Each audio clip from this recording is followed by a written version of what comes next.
பேர் கேட்டுட்டே இருந்தீங்க. சூப்பர் நேப்பியர் எப்படி ஊன்றது? எவ்வளோ கேப் வைக்கலாம்? அப்படிங்கிற நெறைய டவுட் கேட்டீங்க. அப்புறம் ஒவ்வொரு மண்ணுக்கும் வேறுபடுமா? அந்த மாரி நெறைய டவுட்லாம் கேட்டீங்க. இப்போ என்னால முடிஞ்ச வரைக்கும் உங்களுக்கு வந்து பார்த்தீங்கன்னா, கிளியர் பண்றேன் பாருங்க. நம்ம குடுக்கக்கூடிய சூப்பர் நேப்பியர் ஸ்டிக்க நாங்க வந்து இந்த ஸ்டைல்ல ஊன்றோம். நெறைய பேர் மண்ணுல புதைக்கவும் செய்றாங்க. நம்ம வந்து பார்த்தீங்கன்னா, ஒரு கணு உள்ள, ஒரு கணு வெளின்ற மாரி வந்து பார்த்தீங்கன்னா பண்ணிடுவோம். இப்போ உள்ள இருக்க கணுல வந்து பார்த்தீங்கன்னா, பொறுமையா உள்ள மண்ணுலேருந்து மொளச்சு வரும். அதேமாரி நம்ம சாய்வா நம்மளால எவ்வளோ முடியுதோ அவ்வளோ சாய்வா வைப்போம். அ இந்த கணுவுமே வந்து பார்த்தீங்கன்னா, மண்ணுல டச் ஆகுற அளவுக்கு நம்ம சாய்வா வைப்போம். ஏன் அப்டின்னா, இப்ப இது மொளச்சு வருது இல்லையா? இதோட அடியிலே வந்து பார்த்தீங்கன்னா, வேர் பிடிக்க ஆரம்பிச்சுரும். உங்களுக்கு தெரியுதா வேரு? இந்த வேர் வந்து மண்ணுக்குள்ள வந்து இறங்குறதுக்கு அப்பதான் ஈஸியா இருக்கும். ஸோ மண்ணுக்குள்ள இறங்கிருச்சுனா நமக்கு தூர் வந்து பார்த்தீங்கன்னா, அதிகமா கட்டுங்க. புடைக்கிற தன்மையும் ஜாஸ்தியா இருக்கும். இப்ப பாருங்களேன், இதில அதிகமா ஃபெயிலியரே ஆகாது. ஏங்க இங்க பார் போட்டு வச்சிருக்கீங்க, அப்படியே ஊனக்கூடாதுன்னு கேட்டா, கண்டிப்பா ஊனலாம். பட் ஒரு சில இடங்கள்ல வந்து தண்ணி தேங்கி நிக்கும் இல்லையா? அங்கலாம் வந்து பார்த்தீங்கன்னா, பார் போட்டு வச்சீங்கன்னா தான் உங்களுக்கு பெஸ்ட் ரிசல்ட் வந்து பார்த்தீங்கன்னா குடுக்கும். அதேபோல இங்க வந்து பார்த்தீங்கன்னா, கரணை நெருக்கி வச்சிருக்காங்க. உங்களுக்கு பார்த்தாலே தெரியுது இல்லையா? அதேபோல இங்க வந்து பார்த்தீங்கன்னா, ஆனா பாருக்கு பார் வந்து பார்த்தீங்கன்னா, கொஞ்சம் தூரம் ஜாஸ்தி.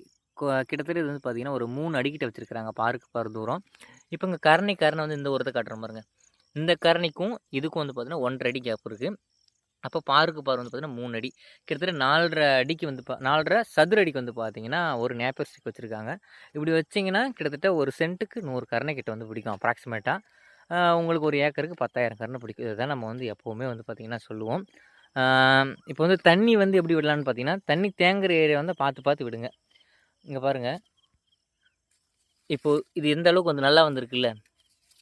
இது இந்த மாரி நல்லா உங்களுக்கு ரிசல்ட் வரணும் அப்டின்னா, தண்ணி வந்து தேங்கி நிக்கக்கூடாது எப்பவுமே.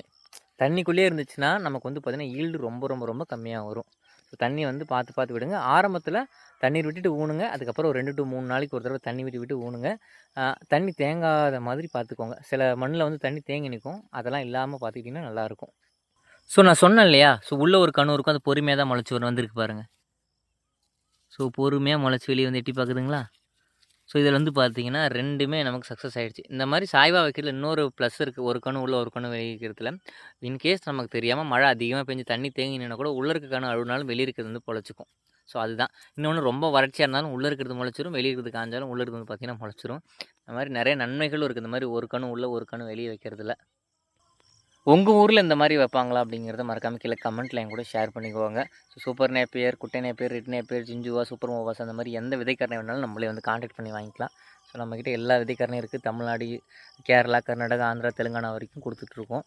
ஸோ கரணை வேணுங்கிறவங்க கான்டாக்ட் பண்ணுங்க. நன்றி, வணக்கம்.